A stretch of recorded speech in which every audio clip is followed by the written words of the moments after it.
Hello everyone. आज की video में हम बात करेंगे valence bond theory in coordination compound. अगर आपको मेरी वीडियो पसंद आए तो प्लीज़ लाइक एंड सब्सक्राइब ज़रूर करें। तो चलिए शुरू करते हैं। वैलेंस बॉन्ड थ्योरी यानी कि वीबीटी। वीबीटी को प्रपोज किया था लाइनस पॉली ने, और वीबीटी के हेल्प से हम बहुत सारे प्रॉपर्टीज़ को एक्सप्लेन कर सकते हैं, चाहे वो बॉन्डिंग हो, चाहे ज्योमेट्री हो, चाहे सेंट्रल मेटल का इलेक्ट्रॉनिक स्ट्रक्चर हो, या कॉम्प्लेक्स की ओवरऑल मैग्नेटिक प्रॉपर्टी हो। तो ये चार इंपॉर्टेंट चीज़ें हैं जिसको हम वीबीटी के थ्रू एक्सप्लेन कर सकते हैं। वीबीटी के कुछ इंपॉर्टेंट पॉइंट्स हैं जिसको मैंने यहाँ समराइज किया है। Point number 1, central metal atom या आयन, उसके पास एम्प्टी ऑर्बिटल होना चाहिए विथ सूटेबल एनर्जी, ताकि वो लीगेंड से बॉन्ड बना सके, और लीगेंड के पास लोन पेयर ऑफ इलेक्ट्रॉन होना चाहिए ताकि वो सेंट्रल मेटल को डोनेट कर सके। पॉइंट नंबर 2, ये जो एम्प्टी ऑर्बिटल है मेटल के, चाहे वो S हो, P हो या D हो, ये आपस में हाइब्रिडाइज करते हैं और equal number of new orbital produce करते हैं।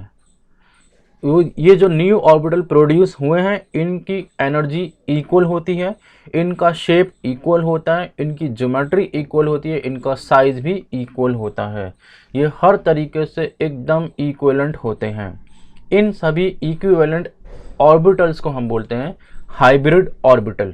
फॉर एग्जांपल, एक s ऑर्बिटल और 3 p ऑर्बिटल आपस में हाइब्रिडाइज करते हैं तो आपको 4 हाइब्रिड ऑर्बिटल मिलेंगे, जिन उन चारों हाइब्रिड ऑर्बिटल हैं की एनर्जी, साइज, शेप, ज्योमेट्री बिल्कुल सेम होगी, और वो होंगे sp3। यानी कि एक s ऑर्बिटल 3 p ऑर्बिटल आपस में जब हाइब्रिडाइज करेंगे तो 4 sp3 हाइब्रिड ऑर्बिटल प्रोड्यूस करेंगे। Point number 3, total number of hybrid orbital जितने भी बनेंगे वो सेंट्रल मेटल का कोऑर्डिनेशन नंबर होगा। जैसे कि अगर sp3 बनेगा तो टोटल 4 बनेंगे, अगर एक s और 3 p आपस में कंबाइन करके टोटल 4 बनेंगे तो उस मेटल का कोऑर्डिनेशन नंबर होगा 4। ये फुली फिल्ड ऑर्बिटल होंगे लीगेंड के, वो जब वो ओवरलैप करेंगे एम्प्टी हाइब्रिड ऑर्बिटल से, तो जो बॉन्ड बनेगा वो होगा आपका लीगेंड मेटल कोऑर्डिनेट बॉन्ड। मतलब ये जो हाइब्रिड ऑर्बिटल प्रोड्यूस होंगे sp3, ये एम्प्टी होंगे, और लीगेंड जब इनसे कंबाइन करेगा, बॉन्ड बनाएगा, तो जो sp3 और लीगेंड का जो फील्ड ऑर्बिटल जो कंबाइन करेंगे, वो जो बॉन्डिंग होगी वो होगी आपकी ligand metal coordinate bond. Next point, अगर इनर d ऑर्बिटल इन्वॉल्व होंगे बॉन्ड फॉर्मेशन में तो कॉम्प्लेक्स होगा आपका इनर ऑर्बिटल कॉम्प्लेक्स या लो स्पिन कॉम्प्लेक्स। और अगर आउटर d ऑर्बिटल इन्वॉल्व होंगे यानी कि nd, तो वो कॉम्प्लेक्स होगा आपका आउटर ऑर्बिटल कॉम्प्लेक्स या हाई स्पिन कॉम्प्लेक्स। अब ये n-1d या nd ऑर्बिटल का मतलब क्या है, इसको हम एक एग्जांपल लेके देखते हैं। जैसे आपके सामने एक टेबल है, एक में कैप्शन है इनर ऑर्बिटल कॉम्प्लेक्स, दूसरे में आपका आउटर ऑर्बिटल कॉम्प्लेक्स। तो जो इलेक्ट्रॉनिक कॉन्फ़िगरेशन होगी इनर ऑर्बिटल कॉम्प्लेक्स की, जैसे कि अगर मैं एग्जांपल लूँ आपका 3D मेटल सीरीज़ का, जैसे कि आप ले सकते हैं आयरन का। तो आयरन के केस में अगर मैं बात करता हूँ, तो अगर उसका 3D ऑर्बिटल इन्वॉल्व है हाइब्रिडाइजेशन में 4s और 4p के साथ साथ, तो वो होगा आपका इनर ऑर्बिटल कॉम्प्लेक्स। मतलब d ऑर्बिटल में जो n की वैल्यू है, अगर वो s और p के n की वैल्यू से एक कम है तो वो होगा आपका इनर ऑर्बिटल कॉम्प्लेक्स। और अगर तीनों का ही s का, p का और d का, अगर तीनों के केस में ही n की वैल्यू सेम है तो वो होगा आपका आउटर ऑर्बिटल कॉम्प्लेक्स। ठीक, तो अगर इनर ऑर्बिटल कॉम्प्लेक्स होगा तो उसमें हाइब्रिडाइजेशन को हम लिखेंगे d2sp3। d2 पहले लिखेंगे क्योंकि वो 3d से आया है। आउटर ऑर्बिटल केस में होगा आपका हाइब्रिडाइजेशन sp3d2।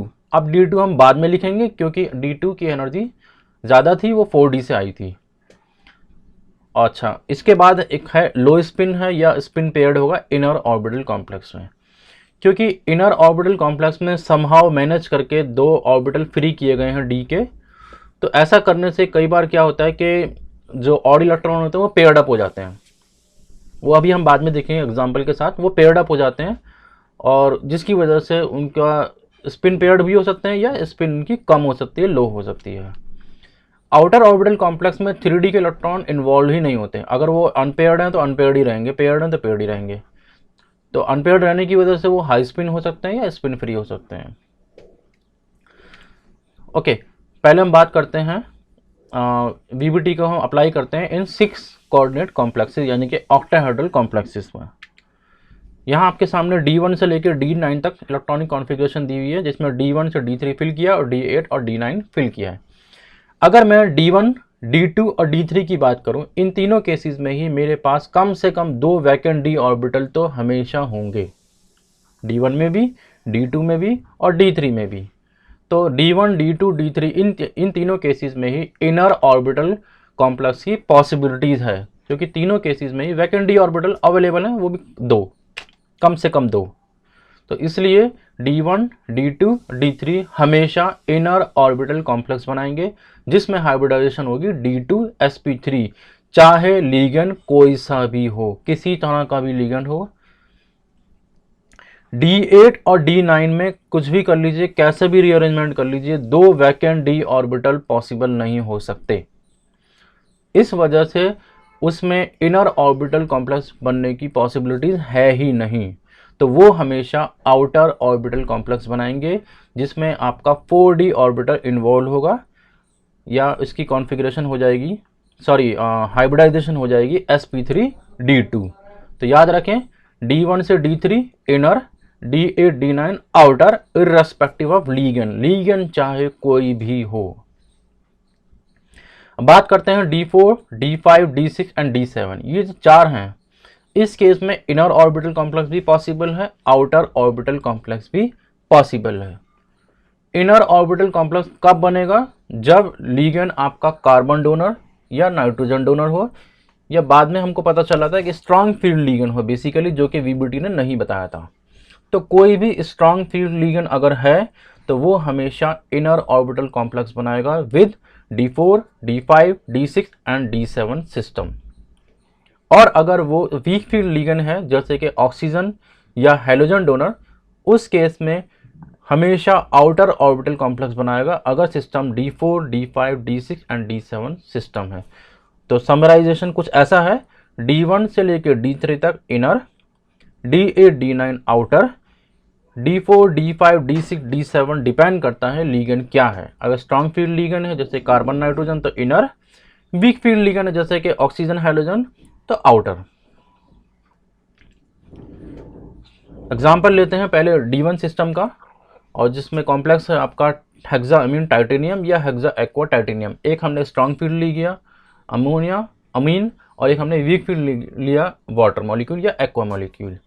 ठीक, टाइटेनियम का एटॉमिक नंबर है 22, और क्योंकि कॉम्प्लेक्स पर चार्ज मेंशन है +3, दैट मीन टाइटेनियम की ऑक्सीडेशन स्टेट +3 है, क्योंकि दोनों केसेस में लिगेंड न्यूट्रल है।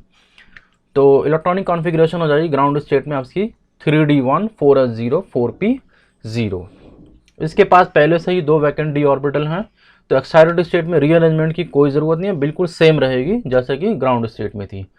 इसके बाद 2 D ऑर्बिटल, 1 S ऑर्बिटल और 3 आपके P ऑर्बिटल, आपस में ये 6 ओवर हाइब्रिडाइज करेंगे और D2sp3 हाइब्रिड ऑर्बिटल जनरेट करेंगे, वो भी 6। ये सब के सब वैकेंट होंगे, जिसमें अमोनिया लीगेंड या अमोनिया लीगेंड या वाटर लीगेंड अपने इलेक्ट्रॉन को डोनेट करेगा, लोन पेयर को डोनेट करेगा और बनाएगा इनर ऑर्बिटल कॉम्प्लेक्स। तो आप देख सकते हैं इस केस में एक अनपेयर्ड इलेक्ट्रॉन है। ठीक, तो मैग्नेटिक करैक्टर कुछ ये रहेगा कि दोनों कॉम्प्लेक्सेस या ऐसा कोई भी complexes D1 system base 6 coordinate वाला, वो हमेशा उसमें एक अनपेयर्ड इलेक्ट्रॉन होगा और वो पैरामैग्नेटिक होगा, और इसका मैग्नेटिक मूवमेंट होगा √3 बोहर मैग्नेटॉन। ये आप कैलकुलेट कर सकते हैं इस फॉर्मूले के यूज़ करके। अब बात करते हैं D2 सिस्टम में, एग्जाम्पल ले सकते हैं वेनेडियम का, एटॉमिक नंबर 23, इलेक्ट्रॉनिक कॉन्फ़िगरेशन उसके हिसाब से हो जाएगी 3D2 4s0 4p0। वेनेडियम 3 के ग्राउंड स्टेट में भी हमारे पास पहले से ही 2 वैकेंट D ऑर्बिटल हैं, रीअरेंजमेंट की ज़रूरत नहीं है, एक्साइटेशन स्टेट बिल्कुल सेम रहेगी। उसके बाद 6 लिगेंड अपने इलेक्ट्रॉन को डोनेट करेगा, हाइब्रिडाइजेशन जब हो जाएगी और हमको मिल जाएंगे 2 अनपेयर्ड इलेक्ट्रॉन। तो D2 सिस्टम या इन दोनों कॉम्प्लेक्स की अगर मैं बात करता हूँ, या कोई भी D2 system based 6 coordinate complex होगा, उसमें हमेशा 2 अनपेयर्ड इलेक्ट्रॉन होंगे, पैरामैग्नेटिक होगा और उसका मैग्नेटिक मोमेंट होगा √8 Bohr magneton. D3 system example chromium का है। अभी भी आप देख सकते हैं मैंने एक स्ट्रॉन्ग फील्ड लिगेंड लिया है, एक वीक फील्ड लिगेंड लिया है, दोनों केसेस एक साथ रख दिए हैं। तो क्रोमियम की ऑक्सीडेशन स्टेट 3 है, एटॉमिक नंबर 24 है, तो इसके हिसाब से इलेक्ट्रॉनिक कॉन्फ़िगरेशन हो जाएगी 3D3 4s0 4p0। मेरे पास क्रोमियम 3+ में पहले से ही 2 वैकेंट d ऑर्बिटल हैं, रीअरेंजमेंट की कोई ज़रूरत नहीं है, ऑक्साइड स्टेट सेम रहेगी। उसके बाद 2 d ऑर्बिटल 1 s और 3 p हाइब्रिडाइज करके D2sp3 हाइब्रिडाइजेशन करके उनके करस्पॉन्डिंग हाइब्रिड ऑर्बिटल प्रोड्यूस करेंगे, जो कि वैकेंट होंगे। वहाँ पर लिगेंड अपने इलेक्ट्रॉन को डोनेट करेगा लोन पेयर वाले और कॉम्प्लेक्स बन जाएगा। अब आप देख सकते हैं इस केस में 3 अनपेयर्ड इलेक्ट्रॉन है, तो दोनों कॉम्प्लेक्स में ही या कोई भी D3 system based 6 coordinate complex हमेशा उसके अंदर 3 अनपेयर्ड इलेक्ट्रॉन होंगे और वो पैरामैग्नेटिक कॉम्प्लेक्स होगा और इसका मैग्नेटिक मोमेंट होगा √15 Bohr magneton. Okay, D4 system with strong field ligand. अब बात करते हैं यहाँ स्पेशलाइजेशन आ गई D4 में। D1 D2 D3 respective of the ligand कोई फर्क नहीं पड़ता, बट D4 में लिगेंड को फर्क पड़ता है। अब लिगेंड पहले मैंने कंसिडर किया स्ट्रॉन्ग फील्ड लिगेंड, यानी कि कार्बन या नाइट्रोजन डोनर। एग्जांपल इसका हम ले लेते हैं हेक्साअमीन मैग्नीज 3+ इस पर चार्ज है, या क्रोमियम भी ले सकते हैं हेक्साअमीन क्रोमियम चार्ज 2+। दोनों केसेस में आप देख सकते हैं, जैसे कि मैग्नीज की अगर मैं बात करता हूँ एटॉमिक नंबर उसका 25 है, तो इलेक्ट्रॉनिक कॉन्फ़िगरेशन उसकी हो जाएगी D2 3D4 4s0 4p0, ये ग्राउंड स्टेट में है। अब स्ट्रॉन्ग फील्ड लिगेंड है, स्ट्रॉन्ग फील्ड लिगेंड चाहेगा कि इनर ऑर्बिटल कॉम्प्लेक्स बने, जिसके लिए मेरे पास 2 वैकेंट d ऑर्बिटल होना चाहिए, लेकिन अभी सिर्फ एक ही वैकेंट d ऑर्बिटल प्रेजेंट है। तो एक्साइटेड स्टेट में रीअरेंजमेंट होगी, एक इलेक्ट्रॉन पेयर्ड अप हो जाएगा और पेयर्ड अप करने के बाद 2 वैकेंट d ऑर्बिटल प्रोड्यूस कर देगा। तो एक्साइटेड स्टेट में 2 वैकेंट d ऑर्बिटल हैं, एक s एम्प्टी है, 3 p भी एम्प्टी है, हाइब्रिडाइजेशन होगी, D2sp3 हाइब्रिड ऑर्बिटल बन जाएंगे 6। अब लिगेंड इलेक्ट्रॉन डोनेट करेगा और इनर ऑर्बिटल कॉम्प्लेक्स बन जाएगा। तो आप देख सकते हैं D4 सिस्टम है, स्ट्रॉन्ग फील्ड लिगेंड है, तो ये कॉम्प्लेक्स हो गया या क्रोमियम वाला हो गया कोई सा भी। तो D4 system 6 coordinate strong field, अगर ये 3 कॉम्बिनेशन है तो हमारे पास 2 अनपेयर्ड इलेक्ट्रॉन हमेशा होंगे और ये पैरामैग्नेटिक कॉम्प्लेक्स भी होंगे। इसका मैग्नेटिक मोमेंट होगा √8 बोहर मैग्नेटॉन। अब देख लेते हैं D4 system weak field ligand के साथ, जैसे कि ऑक्सीजन या हाइड्रोजन। एग्जाम्पल हो गया वाटर। तो हमने फिर से मैग्नीज या क्रोमियम लिया है और ऑक्सीडेशन स्टेट भी सेम रखी है, बस लिगेंड चेंज कर दिया, स्ट्रॉन्ग फील्ड की जगह वीक फील्ड। ग्राउंड स्टेट में सेम इलेक्ट्रॉनिक कॉन्फ़िगरेशन रहेगी। अब वाटर जो है एक वीक फील्ड लिगेंड है, जो कि चाहेगा आउटर ऑर्बिटल कॉम्प्लेक्स बनाना, जिसमें 3D का कोई इन्वॉल्वमेंट नहीं है, तो 3D के इलेक्ट्रॉन ऐसे ही पड़े रहेंगे एक्साइटेड स्टेट में भी। अब एक्साइटेड स्टेट में जब आने के बाद एक Mt4s 3 4p और 2 4d ये आपस में हाइब्रिडाइज करेंगे और प्रोड्यूस करेंगे sp3d2 हाइब्रिड ऑर्बिटल। ठीक, ये एक आउटर ऑर्बिटल कॉम्प्लेक्स बनने वाला है, क्योंकि इसमें इन्वॉल्वमेंट है 4s 4p 4d और तीनों केसेस में n की वैल्यू सेम है। इसके बाद लिगेंड अपने इलेक्ट्रॉन डोनेट करेगा, वाटर अपने इलेक्ट्रॉन डोनेट करेगा through lone pair of oxygen, तो बन जाएगा आपका आउटर ऑर्बिटल कॉम्प्लेक्स। इस केस में हमारे पास 4 अनपेयर्ड इलेक्ट्रॉन हैं। तो ये दोनों कॉम्प्लेक्सेस या कोई भी D4 system based 6 coordinate complexes जिसमें वीक फील्ड लिगेंड है, उसमें 4 अनपेयर्ड इलेक्ट्रॉन होंगे और वो पैरामैग्नेटिक होगा। तो 4 अनपेयर्ड इलेक्ट्रॉन होने की वजह से उसका मैग्नेटिक मोमेंट पहुंच जाएगा √24 बोहर मैग्नेटॉन। उसके बाद बात करते हैं D5 system strong field ligand के साथ, यानी कि कार्बन और नाइट्रोजन के साथ। एग्जाम्पल है आपका आयरन का 3+ में या मैग्नीज का 2+ में। आयरन का एटॉमिक नंबर 26 है और 3+ में अगर वो प्रेजेंट है that means 3d5 4s0 4p0। Ligand मेरे पास नाइट्रोजन है जो कि स्ट्रॉन्ग फील्ड है, तो रीअरेंजमेंट तो एक्साइटेड स्टेट में होगी ताकि 2 वैकेंट d ऑर्बिटल प्रोड्यूस हो जाएं। अब ये जो दो वैकेंट ऑर्बिटल प्रोड्यूस हुए 3D के, साथ में एक 4s और साथ में 3 4p जो वैकेंट हैं, ये आपस में हाइब्रिडाइज करके प्रोड्यूस करेंगे D2sp3 हाइब्रिड ऑर्बिटल, जो कि बाद में लोन पेयर इलेक्ट्रॉन लेके अमोनिया के इनर ऑर्बिटल कॉम्प्लेक्स बना देगा। तो ये दोनों कॉम्प्लेक्सेस या कोई भी D5 system based 6 coordinate complex अगर स्ट्रॉन्ग फील्ड लिगेंड के साथ है तो उसमें हमेशा एक अनपेयर्ड इलेक्ट्रॉन होगा, वो पैरामैग्नेटिक होगा और उसका मैग्नेटिक मोमेंट होगा √3 Bohr magnetron. D5 system weak field के साथ यानी कि ऑक्सीजन और हाइड्रोजन के साथ। एग्जाम्पल है आयरन, वही मैग्नीज, लिगेंड चेंज किया, ग्राउंड स्टेट में सेम पहले जैसा, एक्साइटेड स्टेट सेम रहेगी क्योंकि लिगेंड आपका वीक फील्ड है तो रीअरेंजमेंट नहीं होगी आउटर ऑर्बिटल कॉम्प्लेक्स जो बनना है। तो एक 4s 3 4p और 2 4d आपस में हाइब्रिडाइज करके sp3d2 हाइब्रिड ऑर्बिटल प्रोड्यूस करेंगे, जो कि वाटर के लोन पेयर को एक्सेप्ट करके एक कॉम्प्लेक्स बनाएंगे जो कि होगा आउटर ऑर्बिटल। आप देख सकते हैं इस केस में 5 अनपेयर्ड इलेक्ट्रॉन है, सारे के सारे अनपेयर्ड हैं, जिसकी वजह से हाईली पैरामैग्नेटिक होगा, जिसका मैग्नेटिक मोमेंट होगा √35 जो कि बहुत ज़्यादा है। इसके बाद बात करते हैं D6 सिस्टम स्ट्रॉन्ग फील्ड के साथ। एग्जाम्पल है कोबाल्ट का, जैसे कि आयरन का भी ले सकते हैं अगर +2 फॉर्म में है। तो कोबाल्ट का एटॉमिक नंबर होता है 27 और इलेक्ट्रॉनिक कॉन्फ़िगरेशन 3+ के हिसाब से हो जाएगी 3d6 4s0 4p0।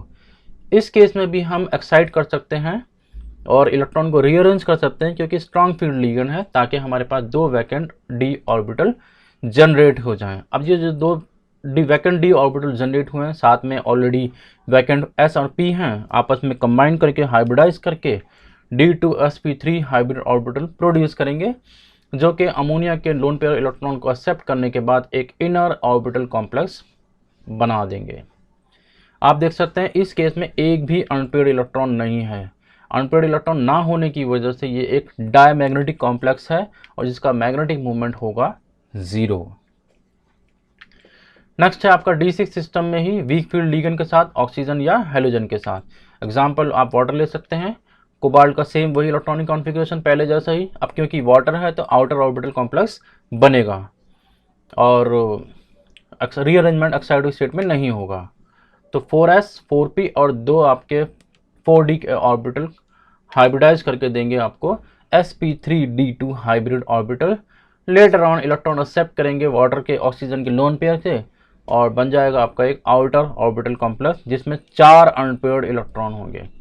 तो 4 अनपेयर्ड इलेक्ट्रॉन होने की वजह से ये पैरामैग्नेटिक है, जिसका मैग्नेटिक मूवमेंट होगा आपका 24 बोहर √24 बोहर मैग्नेट्रॉन। नेक्स्ट है आपका D7 सिस्टम बेस और जिसमें स्ट्रॉन्ग फील्ड यानी कि कार्बन या नाइट्रोजन। तो D7 सिस्टम की अगर मैं बात करता हूं तो आप ले सकते हैं कोबाल्ट का एटॉमिक नंबर 27 है, अगर कोबाल्ट +2 में होगा तो वो D7 सिस्टम हो जाएगा। अब देखते हैं होता क्या है। कोबाल्ट +2 ग्राउंड स्टेट में कुछ ऐसा होगा 3d7 4s0 4p0 4d0। अब स्ट्रॉन्ग फील्ड लिगेंड है कार्बन, रीअरेंजमेंट किया, रीअरेंजमेंट को करने के बाद भी एक ऑड इलेक्ट्रॉन बचेगा जिसको हमने पहुंचा दिया 4d में, जो कि हायर एनर्जी लेवल है। अब मेरे पास 2 वैकेंट d ऑर्बिटल आ गए हैं 3d में, ये आपस में हाइब्रिडाइज करेंगे और D2sp3 हाइब्रिडाइजेशन करने के बाद हाइब्रिड ऑर्बिटल प्रोड्यूस करेंगे। लिगेंड कंबाइन भी करेगा, चाहे वो कार्बन डोनर हो चाहे नाइट्रोजन डोनर हो, बट वो अनस्टेबल होगा क्योंकि एक इलेक्ट्रॉन उसका बहुत ज़्यादा एनर्जी वाले एनवायरनमेंट में है यानी कि 4d में है, अनस्टेबल होगा, इसलिए ईजिली एक्साइट हो जाएगा और रिमूव हो जाएगा टू गिव यू कोबाल्ट +3। तो कोबाल्ट +2 के जितने भी कॉम्प्लेक्स होते हैं अमीन के बहुत ईजिली ऑक्सीडाइज होकर कोबाल्ट +3 कॉम्प्लेक्स बना लेते हैं, इसलिए कोबाल्ट +2 के कॉम्प्लेक्स स्ट्रॉन्ग फील्ड लिगेंड के साथ स्टेबल नहीं होते और एग्जिट नहीं करते। D7 system weak field ligand यानी कि ऑक्सीजन और हेलोजन के साथ। एग्जाम्पल है आपका कोबाल्ट का वाटर के साथ और आप देख सकते हैं इस केस में जैसे कि अभी पहले भी मेंशन किया था, इलेक्ट्रॉनिक कॉन्फ़िगरेशन हो जाएगी 3d7 4s0 4p0 4d0। अब क्योंकि वाटर मॉलिक्यूल है तो आउटर ऑर्बिटल कॉम्प्लेक्स बनना ही है, एक्साइटेड स्टेट सेम रहेगी, तो हाइब्रिडाइजेशन होगी sp3d2 और इलेक्ट्रॉन को एक्सेप्ट करेगा वाटर मॉलिक्यूल से आउटर ऑर्बिटल कॉम्प्लेक्स बन जाएगा। आप देख सकते हैं इस केस में 3 अनपेयर्ड इलेक्ट्रॉन है, तो 3 अनपेयर्ड इलेक्ट्रॉन होने की वजह से ये पैरामैग्नेटिक है और इसका मैग्नेटिक मोमेंट हो जाएगा √15 बोहर मैग्नेटॉन। नेक्स्ट है आपका D8 सिस्टम वीक फील्ड के साथ। D8 सिस्टम का वीक फील्ड के साथ एग्जांपल है आपका वाटर है, लेकिन एक चीज़ इंपॉर्टेंट जो बतानी थी कि निकल +2 का भी स्ट्रॉन्ग फील्ड कॉम्प्लेक्स नहीं होता, जैसा कि हमने अभी कोबाल्ट के केस में देखा था।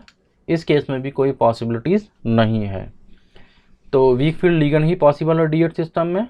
और एटॉमिक नंबर के हिसाब से 28 है निकल, तो इलेक्ट्रॉनिक कॉन्फ़िगरेशन हो जाएगी 3D8 4s0 4p0। Excited state भी सेम रहेगी क्योंकि वाटर मॉलिक्यूल है, वीक फील्ड लिगेंड है। उसके बाद 4s 3 4p और 2 4d हाइब्रिडाइज करके देंगे आपको sp3d2, जो कि इलेक्ट्रॉन एक्सेप्ट करके प्रोड्यूस करेगा आउटर ऑर्बिटल कॉम्प्लेक्स। आप देख सकते हैं 2 अनपेयर्ड इलेक्ट्रॉन है, 2 अनपेयर्ड इलेक्ट्रॉन होने की वजह से ये पैरामैग्नेटिक है, जिसका मैग्नेटिक मोमेंट हो जाएगा √8 बोहर मैग्नेटॉन। इसके बाद है आपका D9 system weak field ligand के साथ ही। अच्छा, इस केस में भी आपका स्ट्रॉन्ग फील्ड के साथ पॉसिबल नहीं है, जैसा कि D7 या D8 में था, सेम स्टोरी है। और इसके बाद D9 सिस्टम में इलेक्ट्रॉनिक कॉन्फ़िगरेशन के हिसाब से 3D9 4s0 4p0, और उसके बाद आपका एक्साइटेड स्टेट सेम रहेगा। फिर sp3d2 हाइब्रिडाइजेशन होगी, इलेक्ट्रॉन एक्सेप्ट करेगा, आउटर ऑर्बिटल कॉम्प्लेक्स बनेगा, एक अनपेयर्ड इलेक्ट्रॉन होने की वजह से पैरामैग्नेटिक होगा और बोहर मैग्नेटॉन इसका हो जाएगा √3। आई होप आपको 6 कोऑर्डिनेट सिस्टम में क्लियर हो गया होगा। अब हम बात करते हैं 4 कोऑर्डिनेट कॉम्प्लेक्सेस में, जिसमें आपके स्क्वायर प्लेनर भी आते हैं और टेट्राहेड्रल कॉम्प्लेक्सेस भी आते हैं। ओके, तो D1 से D9 यहाँ मेंशन है। आप देख सकते हैं D1 D2 D3 D4, इन चारों केसेस में कम से कम एक d ऑर्बिटल वैकेंट है। इसलिए ये चारों, चाहे D1 हो, चाहे D2 हो, चाहे D3 हो, चाहे D4 हो, ये चारों हमेशा इनर ऑर्बिटल कॉम्प्लेक्स बनाएंगे और इनकी हाइब्रिडाइजेशन होगी D2sp2, और ये स्क्वायर प्लेनर कॉम्प्लेक्स होते हैं। जैसा कि आप जानते होंगे कि स्क्वायर प्लेनर में हाइब्रिडाइजेशन होती है DsP2। D5 से लेकर D9 तक डिपेंड करेगा कि लिगेंड कौन सा है, स्ट्रॉन्ग फील्ड लिगेंड है या वीक फील्ड लिगेंड है। अगर स्ट्रॉन्ग फील्ड लिगेंड है जैसे कि कार्बन या नाइट्रोजन डोनर, तो उस केस में इनर ऑर्बिटल कॉम्प्लेक्स बनेगा, यानी कि DsP2 हाइब्रिडाइजेशन होगी और वो एक स्क्वायर प्लेनर कॉम्प्लेक्स होगा। लेकिन इन्हीं पांचों सिस्टम में अगर लिगेंड वीक फील्ड है, यानी कि ऑक्सीजन या हेलोजन डोनर है, तो आउटर ऑर्बिटल कॉम्प्लेक्स बनेगा, हाइब्रिडाइजेशन होगी sp3, जो कि एक टेट्राहेड्रल कॉम्प्लेक्स होते हैं। इसमें एक एग्जांपल देख लेते हैं D5 का, बाकी तो सब सेम ही है जैसा कि 6 कोऑर्डिनेट्स कॉम्प्लेक्स में हमने डिस्कस किया था। एग्जांपल है आपका टेट्रासाइनो है और मैग्नीज पे चार्ज है +2, एटॉमिक नंबर 25 है, चार्ज क्योंकि +2 है तो इलेक्ट्रॉनिक कॉन्फ़िगरेशन हो गई 3d5 4s0 4p0। अच्छा, लिगेंड है साइनाइड, जो कि स्ट्रॉन्ग फील्ड लिगेंड है, तो एक्साइटेड स्टेट में रीअरेंजमेंट तो होगी ताकि एक वैकेंट d ऑर्बिटल जनरेट हो जाए। ऐसा करने से एक वैकेंट d ऑर्बिटल प्रोड्यूस हुआ और साथ में s और p तो पहले से वैकेंट थे, तो DsP2 हाइब्रिडाइजेशन होगी और हाइब्रिडाइजेशन के बाद आपका इनर ऑर्बिटल कॉम्प्लेक्स बन जाएगा। अब आप देख सकते हैं 3 अनपेयर्ड इलेक्ट्रॉन है, 3 अनपेयर्ड इलेक्ट्रॉन होने की वजह से ये एक पैरामैग्नेटिक कॉम्प्लेक्स है, जिसका मैग्नेटिक मोमेंट हो जाएगा √15। एक एग्जांपल और भी देख लेते हैं मैग्नीज का ही वीक फील्ड लिगेंड के साथ, जैसे कि आपका ब्रोमाइड हो गया, और ग्राउंड स्टेट में सेम इलेक्ट्रॉनिक कॉन्फ़िगरेशन और एक्साइटेड स्टेट में कोई चेंज नहीं आएगा क्योंकि ब्रोमाइड है एक वीक फील्ड लिगेंड है, और sp3 हाइब्रिडाइजेशन होगी। sp3 हाइब्रिडाइजेशन होने की वजह से ये आपका आउटर ऑर्बिटल कॉम्प्लेक्स हो जाएगा, जिसकी ज्योमेट्री होगी टेट्राहेड्रल।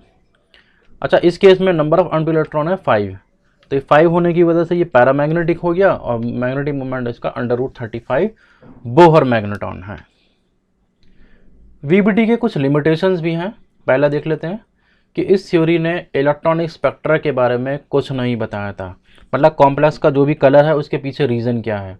जैसे कि निकिल का आप देखें, इन तीनों केसेस में सेंट्रल मैटर लिकिन है, तीनों ही ऑक्टाहेड्रल हैं, 6 कोऑर्डिनेट हैं।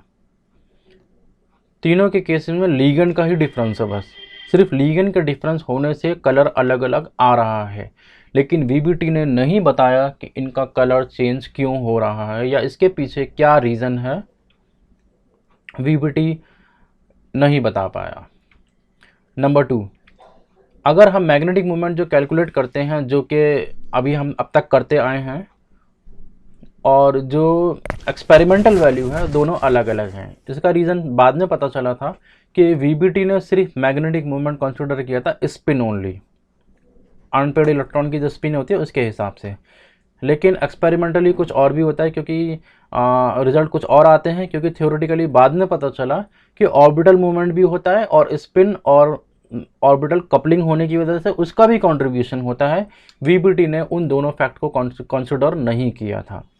जैसे कि आप देख सकते हैं, एक टेबल है, मैंने टैबलेट किया है यहाँ पर कुछ डाटा के वैल्यू एक तो अलग आ रही है कुछ केसेस में, और अलग आने के साथ साथ एक्सपेरिमेंटली जो ऑब्जर्व वैल्यू आई हैं वो अलग तो है ही, साथ में एक रेंज भी है, मतलब लिगेंड के हिसाब से वेरी भी कर रहे हैं। तो VBT के इसके बारे में कोई एक्सप्लेनेशन नहीं था। नंबर 3, VBT ने ये बताया था कि आउटर ऑर्बिटल कॉम्प्लेक्स बनते हैं आपके हाईली इलेक्ट्रोनेगेटिव लिगेंड के साथ, जैसे कि हाइड्रोजन और ऑक्सीजन, और इनर ऑर्बिटल कॉम्प्लेक्स बनते हैं आपके कार्बन और नाइट्रोजन डोनर, जो कि लेस इलेक्ट्रोनेगेटिव है। बट इसके पीछे रीज़न क्या है? ये ऑब्जर्वेशन है बेसिकली कि कार्बन और नाइट्रोजन के साथ इनर होंगे या ऑक्सीजन हाइड्रोजन के साथ आउटर होंगे, लेकिन इसके पीछे रीज़न क्या है VBT नहीं बता पाया था। वो बाद में पता चला था CFT के थ्रू कि स्ट्रॉन्ग फील्ड लिगेंड है और वो वीक फील्ड लिगेंड है, बट VBT ने कोई एक्सप्लेनेशन नहीं दी थी। नंबर 4, निकिल जो है स्क्वायर प्लेनर कॉम्प्लेक्स बनाता है और डायमैग्नेटिक होता है, बट कुछ केसेस में देखा गया है वो पैरामैग्नेटिक भी है।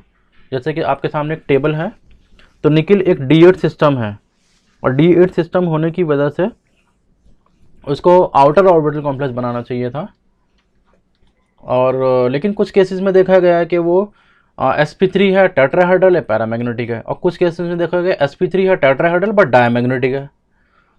तो VBT का इसके पीछे कोई एक्सप्लेनेशन नहीं था ऐसा क्यों है, लेकिन हम इसको VBT के थ्रू प्रेडिक्ट जरूर कर सकते हैं, लेकिन रीज़न क्या है उसके पीछे VBT का कोई एक्सप्लेनेशन नहीं था। जैसे कि आप देख सकते हैं निकिल का टेट्राक्लोरो कंपाउंड है, क्योंकि क्लोराइड है, एक वीक फील्ड लिगेंड है, तो एक्साइटेड स्टेट में कोई रीअरेंजमेंट नहीं होगा, एज सच पड़ा रहेगा, तो sp3 हाइब्रिडाइजेशन होगी और ये एक आउटर ऑर्बिटल कॉम्प्लेक्स बन जाएगा।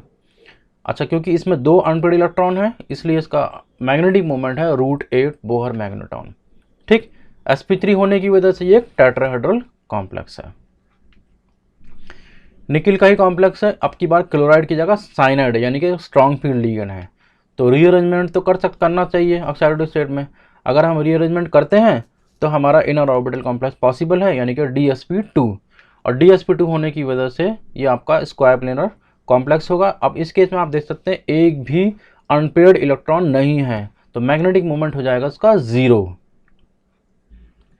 एक और कॉम्प्लेक्स है निकिल का टेट्राकार्बोनिल, इस केस में भी स्ट्रॉन्ग फील्ड है, पहले वाली की तरह, साइनाइड की तरह ही। तो ग्राउंड स्टेट में सेम वही, लेकिन कहानी यहाँ अलग है। यहाँ पे निकिल आपका 0 ऑक्सीडेशन स्टेट में है, और यहाँ पर आपका 3D10 आएगा, यहाँ पे थोड़ा सा एरर है, तो 3D10 4s0 4p0 excited state में हम इसको फिल कर देंगे। और अब हमारे पास 3 वैकेंट ऑर्बिटल होंगे P में, एक S में, और D में कोई भी वैकेंट ऑर्बिटल नहीं है।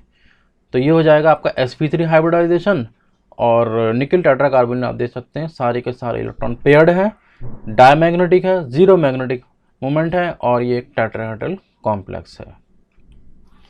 तो इन तीनों कॉम्प्लेक्सेस के बारे में हम VBT के थ्रू प्रेडिक्ट कर सकते हैं, बट एक्चुअल रीज़न क्या है इसके पीछे VBT का कोई एक्सप्लेनेशन नहीं था।